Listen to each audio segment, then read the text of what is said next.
Minglawa, welcome to MITV's special talk show Perspectives. For this show, we have invited guest of honor Wu Ejian, who is Councillor of Myanmar Press Council and Chairman of E-Commerce Association of Myanmar and Deputy Chairman of Myanmar Digital Economy Association of UMFCCI. Minglawa Sia, thank you very much for your kind presence. So this time we are going to talk about mobile money and digital wallets. So Sia, please explain about mobile and digital wallets. Well, it's best to give an example. The ones that we are everyday using, like KPay, Wave Money, OK Dollar. These are the mobile wallets where you can send the money easily. You can make payments. They become quite popular at the time that, like last year, when the banks you're unable to withdraw money. So we make a lot of settlements through these digital wallets. So can you tell me something about digital wallets statistics? Okay, in the whole country itself, we have about 24 million wallet accounts. Yeah, the wallets are provided by the mobile financial services license holders or wallet owners, wallet license holders. Yeah, some are owned by banks, such as KPay, CBPay, that type of thing, or some are non-banks mobile wallet providers, such as Wave Money, OK Dollar, M-Pesa, that type of entities. Yeah, so these are the mobile wallet providers. And plus, mobile wallet accounts, they're typically segregated into level 1 and level 2. Level 1, we have out of the 24 million, we have like 18 million level 1 accounts, and the rest 6 million is in level 2. So what is the current situation of wallets? Well, recently, about 2 months ago, CBM's Central Bank of Myanmar make the announcement that all the level 1 accounts have to be converted into level 2. Yeah, that is for part of the Know Your Customer KYC regulations that we need these days. Yeah, so they need to convert within 3 months, which is not so easy, but I think given a little bit more time, I think it will be okay. Yeah, obviously, when the CBM make the announcement, there's a lot of negative connotation, a negative interpretation of this announcement, as if the government want to take over all the level 1 accounts. The government is not pro-business. All this type of fake news stories coming about the internet on that announcement. How do we continue to make small businesses will die? All these things. Yeah, so the reality is really further from the truth. Yeah, so actually, around that time also, actually, we are trying to address the anti-money laundering issue put forward by the FATF. You heard of the news, right? Myanmar has been put under FATF blacklist, but the blacklist is not an issue like it's just that people try to create fake stories on Facebook saying that because of the blacklist we cannot do business anymore. Is the reality is so far from the truth, right? Until like 2016, Myanmar has always been on the blacklist since the 1990s, right? And then from the 2016 until 2022, we are somewhere in the gray list or brown list in between. Yeah, then we become blacklist again because of the certain fulfillment requirements that we haven't been able to fulfill yet. And one of these requirements is Know Your Customers, KYC. Right, when the mobile wallets are first created around 2013, right, we set up these wallets, we let the wallets prosper in the country with the objective of financial inclusion. What is the meaning of financial inclusion? Financial inclusion means from the even very poor can be part of the financial system of the country. So at that time when the wallet started, when you want to open the account, you don't even need the IC, you don't even need the NRIC ID card, right? You can just open it with a phone number. It doesn't even have to be your real name. It can be your business name, or it can be your fake name, or it can be your mother's name, right? As long as you have a phone number, right, then and the name, you can open a mobile wallet account, such as the Wave Pay or whatever. Yeah, but as the time grows, as the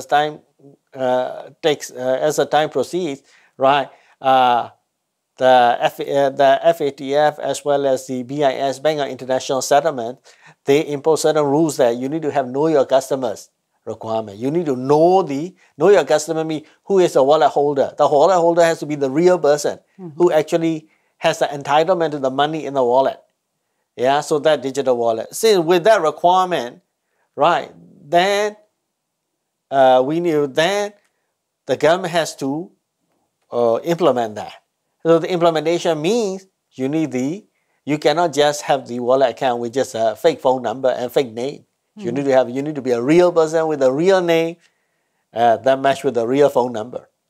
That's why we have to move from level 1 to level 2. Mm-hmm. Because if your bank or your phone was lost or pickpocketed, then this level 2 can we move up? Yeah, that's one of the reasons that we should move to level 2. Because in level 1, if your phone or if your mobile money is hijacked or has been stolen by somebody, it's very difficult for the law enforcement to follow up. Why? Because the mobile wallet is not under your name. Right? Yeah, that's not under your IC. How do you prove that it's really you who own it? Right? You may have opened up the mobile wallet account with your mother's phone number. Right? But the money is yours. Then if people cheat you out of that money, how do you follow up? Right? The money is yours, but legal titleship is your mother, or maybe even your friend, or that phone number no longer exists. Yeah, so how? Yeah, the ownership of the phone number is not you also. So then it's very difficult for the law enforcement to follow up to catch the criminals. That's why you must have this upgrade to level 2. So this is how do we move up to level 2, yeah? Oh, well, moving on level 2 is simple. You can just take a photo of your IC, identity card, with your phone, right? Then you can send it to the wallet provider, right, digitally. And plus, some of them may require you to take the photo of yourself as well.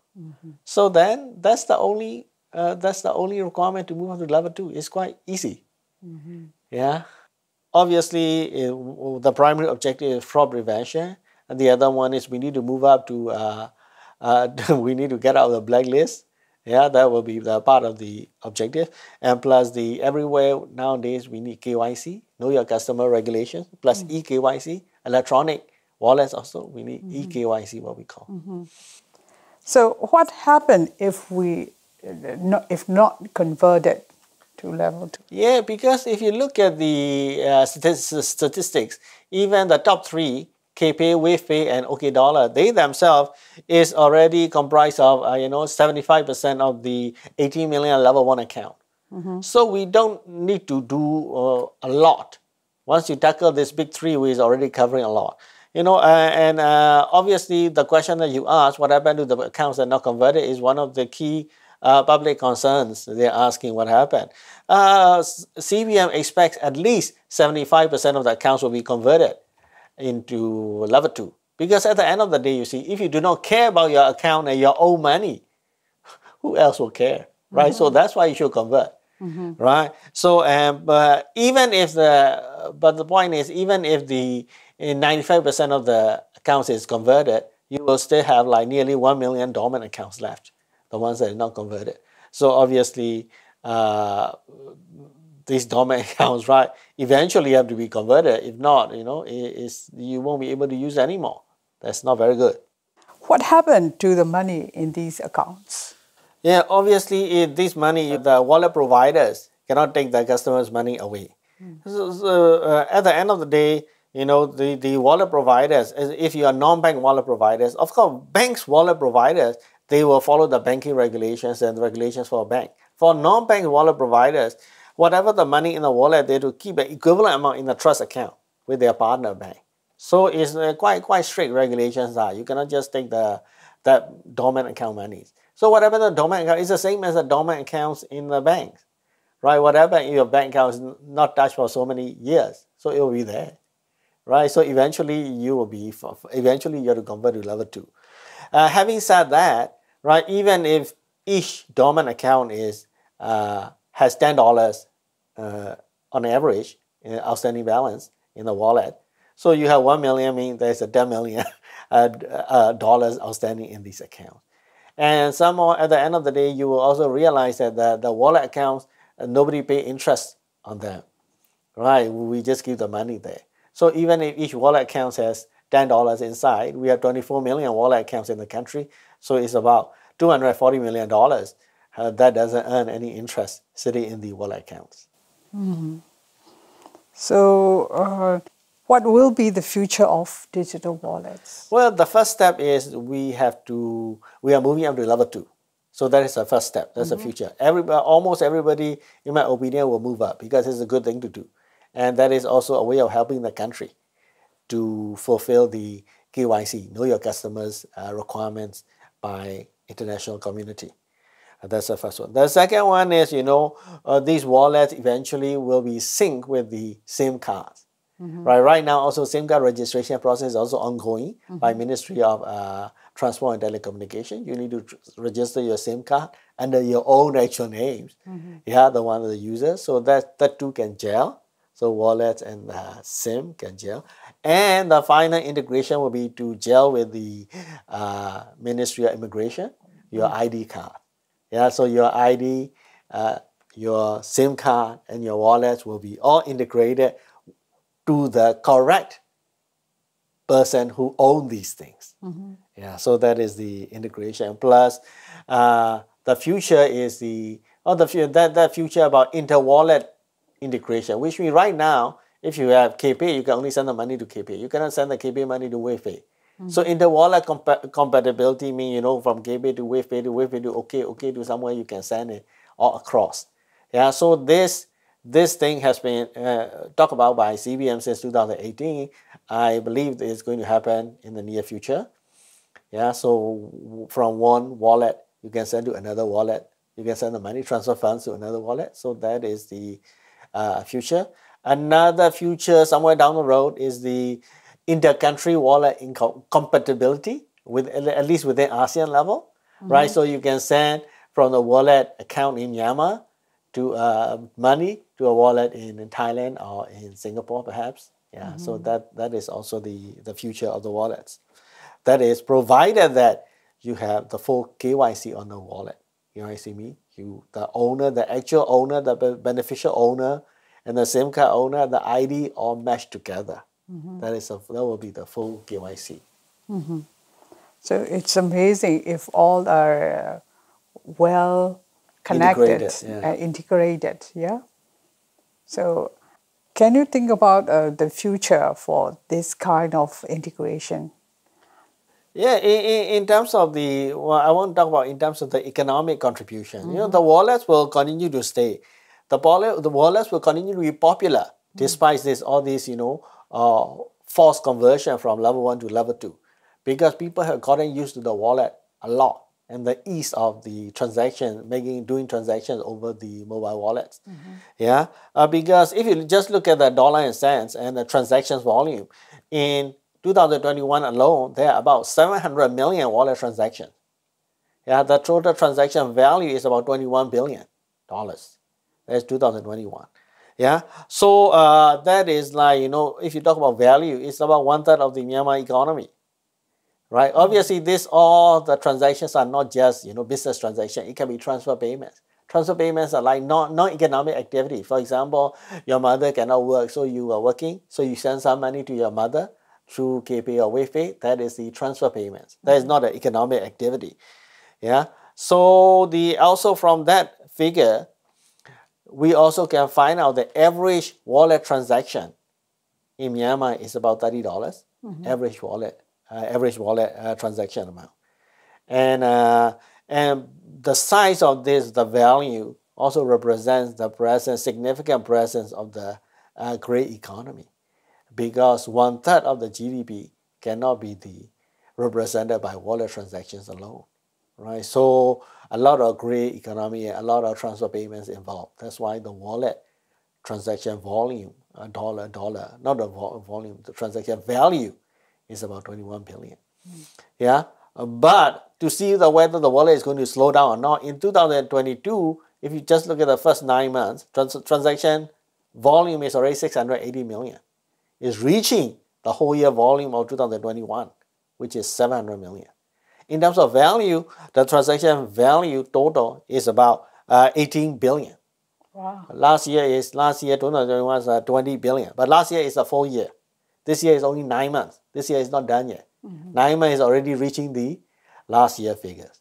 So the wallets are going to become more and more popular future down the road. Yeah. So what else do you want to say about online shopping? Are also very popular these days, so it will be very booming business in future. Well, yeah, wallets is not just only used for online shopping, on the other things as well. You know, transfer payments are also very popular. Transfer payments, non-economic activity. You send money through here and there. You send to support somebody who cannot work. You send money for your children, that type of thing. Yeah, so wallets are popular. in the wallet, from these services integration, and also to the regional countries integration. So it's very interesting. Thank you for sharing your interesting information for our audience. Thank you. You have been watching MITV special program Perspectives. Thanks for joining us.